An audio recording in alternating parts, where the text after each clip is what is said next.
Bonjour et bienvenue sur cette chaîne de préparation au concours de la fonction publique. Alors aujourd'hui, je vais te donner quelques pistes pour te préparer au concours interne d'attaché de l'Éducation nationale.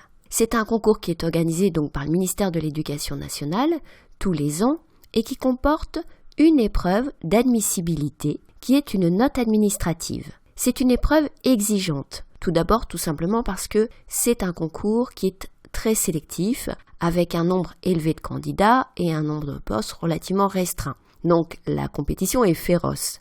Et cette épreuve de note administrative répond à des exigences sur la forme et sur le fond qui sont donc élevées. Alors pour t'y préparer, tout d'abord il faut réviser les thèmes, les sujets d'actualité et les sujets de fond de ce ministère. Si tu prépares le concours pour l'année 2020, quels sont les sujets d'actualité ? On peut citer par exemple, pour le primaire, la réforme qui a consisté à dédoubler les classes de CP. On peut citer pour le bac, la réforme du baccalauréat. Et là, clairement, il faut être tout à fait au point sur les objectifs, les modalités de cette réforme.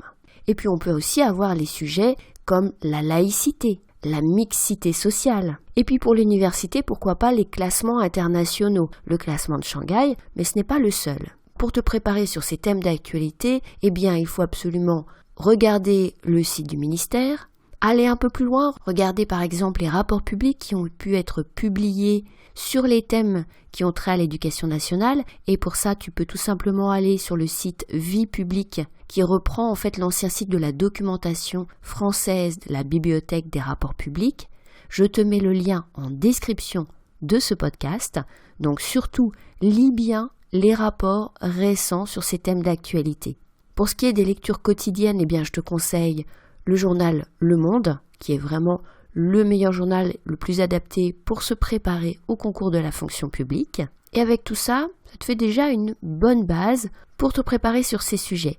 Alors, ce que j'ai fait, c'est que j'ai rassemblé un certain nombre de sujets et de corrigés que j'avais utilisés pour une préparation que j'avais animée en 2018. Donc, c'est des sujets qui ne sont pas toujours tout récents et surtout les dossiers. Alors, je n'ai pas pu d'ailleurs te reprendre les dossiers eux-mêmes parce que certains des documents sont soumis à droit. C'est par exemple le cas des articles du Monde. Mais tu trouveras en description de ce podcast un lien vers un répertoire où j'ai mis donc 4 sujets et 4 corrigés qui portent sur des thèmes propres à l'éducation nationale. Je t'ai mis en particulier un sujet sur un dispositif un peu ancien qui s'appelait Meilleur bachelier, mais ça peut te montrer comment on fait une note administrative et donc illustrer la méthode.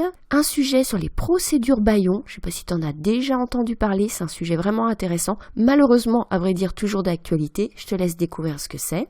Un sujet plus classique sur l'égalité professionnelle, mais dans le cadre de l'université et en particulier sur les postes d'enseignants-chercheurs. Et un sujet, alors là totalement d'actualité, sur les classements internationaux. Donc on l'a dit, non seulement Shanghai, mais également d'autres classements. Tu trouveras donc à chaque fois le sujet, pas le dossier, mais ça tu peux retrouver pour les documents publics, les documents sur Internet, et tu peux également, si tu as accès au Monde par exemple, sous forme de base de données, aller retrouver les anciens articles. Et puis, tu as donc une proposition de corrigé. Alors, je ne te dis pas que ce corrigé, il est parfait. C'est des documents que j'ai fait dans le cadre de cours. Des fois, on est un peu dans l'urgence, donc on fait un corrigé un petit peu rapide, mais ça te donnera l'idée vraiment de ce qu'on attend au sens de la structure de la note et aussi du ton de la note. Parce que ça va être l'objet essentiel du point de vigilance dont je veux te parler aujourd'hui, c'est le ton de la note et en particulier dans le cadre de ce concours. Il y a vraiment des pièges dans lesquels il ne faut pas tomber. Le correcteur de la note, il attend que tu lui donnes une note qui est directement utilisable dans un cadre professionnel, donc dans le cadre du ministère de l'Éducation nationale et de celui de l'enseignement supérieur et de la recherche. Le ton de la note doit donc être adapté à une communication qui s'adresse en général à un supérieur, mais à une communication qui émane de ce ministère. Or, je trouve souvent dans les copies un ton un petit peu décalé, souvent pas assez nuancé, et il va falloir travailler sur ce point-là pour pas tomber dans le piège. Par exemple, sur le sujet qu'il y a eu quelque temps sur les indicateurs de valeur ajoutée des lycées. donc des indicateurs qui permettent de situer les lycées les uns par rapport aux autres, j'ai pu voir dans d'excellentes copies une phrase qui ressortait et qui disait que ces indicateurs pouvaient servir aux parents pour faire leur choix de lycée dans l'intérêt de leur enfant. Ce n'est pas l'idée de ces indicateurs, en tout cas c'est pas comme ça que le ministère les conçoit, et donc il faut faire très attention à ce genre de maladresse. Quand tu écris une note administrative, pense toujours que cette note, elle est située dans un contexte professionnel bien précis.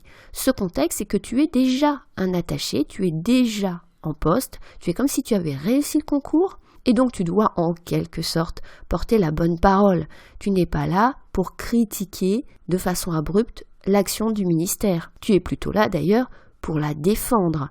Alors, faut éviter de tomber dans la communication de style marketing. C'est pas ça, on te demande une note avec des éléments objectifs, une note qui fait avancer les problèmes, et non pas une note qui est soit de louange, soit de critique sèche. Quand tu fais une critique, parce que ça peut bien sûr arriver que dans les documents, il y a des éléments intéressants pour faire une critique, eh bien quand tu formules une critique, il faut qu'elle soit nuancée. Nuancer, ça veut tout simplement dire utiliser par exemple des adverbes qui vont te permettre de nuancer le sens d'un adjectif que tu vas utiliser qui lui aura peut-être un sens assez négatif. Donc attention à la forme dans cette épreuve, et puis quand tu fais une critique, cite tes sources. Par exemple, si tu fais le bilan d'une réforme et que dans le dossier tu as des éléments assez négatif sur cette réforme, en tout cas sur les premiers résultats obtenus, cite tes sources.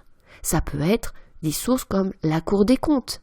C'est pas du tout la même chose de dire qu'une réforme se heurte à des écueils que de dire que la Cour des comptes a constaté que tel et tel frein s'opposait à une mise en œuvre totalement réussie de cette réforme. Donc, évite les commentaires abrupts, les jugements secs, cite tes sources dès que tu es dans le négatif. Et à l'inverse, bien sûr, évite de faire des commentaires trop positifs qui ressembleraient à ce qu'on appellerait en langage familier de la langue de bois. Mon deuxième conseil, c'est sur la partie proposition. Tu sais que dans cette note administrative, on va pas seulement te demander de faire une synthèse sur un problème, on va te demander d'amener des propositions. Cette partie-là est bien sûr la plus difficile de l'épreuve. Alors, sur cette partie proposition, on a plusieurs pièges. Le premier piège, c'est de proposer des choses qui sont déjà en fait prévues, voire même réalisées. C'est pas la peine de reprendre à ton compte des propositions qui sont dans le dossier, alors que c'est déjà quelque chose qui s'impose, par exemple, au ministère. Le deuxième piège, c'est de prendre un ton trop comminatoire, d'utiliser, et je le dis souvent dans les podcasts, tu l'as certainement déjà entendu, d'utiliser par exemple le terme devoir. On devra. Non, c'est une note de proposition. Tu n'as pas, dans cette note, à prendre une posture de décideur. Tu es là pour conseiller, pour éclairer ton supérieur sur les possibilités. Tu peux bien sûr orienter ton constat et orienter tes propositions dans un sens bien précis. Au contraire, c'est ce qu'on te demande, mais cela reste des propositions, ce ne sont pas des décisions. Donc attention aux verbes devoir ou aux formules du type il faudra. N'oublie pas que tu n'es pas là pour donner des ordres à ton chef. Donc tu vois que cette partie proposition, sur la forme, elle n'est pas simple du tout. Alors sur le fond, on trouve quand même dans les dossiers des amorces de propositions. Donc tu vas par exemple reprendre quelque chose qui est décidé au niveau national et le décliner dans un contexte précis. On ne te demande pas non plus en 4 heures de trouver la solution à laquelle personne n'a jamais pensé pour résoudre un problème qui sont bien sûr souvent compliqués. Donc tu peux tout à fait t'appuyer sur le contenu du dossier pour expliquer comment tu proposes de décliner dans le contexte précis qui était présenté par le sujet, une proposition, une action qui est citée dans le dossier. En résumé, tu trouveras en description de ce podcast ce lien dont je t'ai parlé vers des sujets et des corrigés qui sont sur un espace partagé qui est sur Slack. C'est entièrement gratuit. Il suffit de suivre le lien, tu t'enregistres, tu mets une adresse mail, tu mets un mot de passe que tu choisis, mais c'est juste pour que tu accèdes à cet espace et c'est sur cet espace que tu vas retrouver ces sujets et ces corrigés, un petit peu anciens, mais qui te permettent de voir à peu près ce qui est attendu à cette épreuve. Et tu trouveras donc également en description un lien vers une méthodologie. Alors là, c'est une méthodologie complète pour aborder cette épreuve. Elle se présente sous la forme de 10 podcasts, 4 heures de leçons, sur la forme et sur le fond. Et là, ça me permet d'aborder avec toi des thèmes vraiment importants pour réussir cette épreuve. Donc ça, c'est un lien que je te mets également en description de ce podcast. Et puis, si tu rejoins donc cet espace partagé sur Slack, tu trouveras un dernier document qui est une synthèse des rapports du jury récents, les 4-5 dernières années, de cette épreuve. Ça te permet de retrouver sous une forme synthétique les points que les présidents du jury ont mis en avant dans leur rapport du jury. Et ça donne une bonne idée de ce qui est attendu. C'est un document que tu trouveras là aussi sur Slack. Je te mets le lien en description. J'espère qu'avec tout ça, tu te sentiras bien préparé pour cette épreuve du concours interne d'attaché de l'éducation nationale. Si ce podcast t'a intéressé, n'oublie pas de le liker, de le partager si tu le souhaites, de t'abonner à la chaîne si tu veux être au courant des prochains podcasts et de nous rejoindre sur Slack pour obtenir des ressources, des conseils et surtout pouvoir échanger avec d'autres candidats au concours de la fonction publique. Je te souhaite bonne chance pour ce concours et puis je te dis à bientôt sur Slack et à bientôt sur YouTube.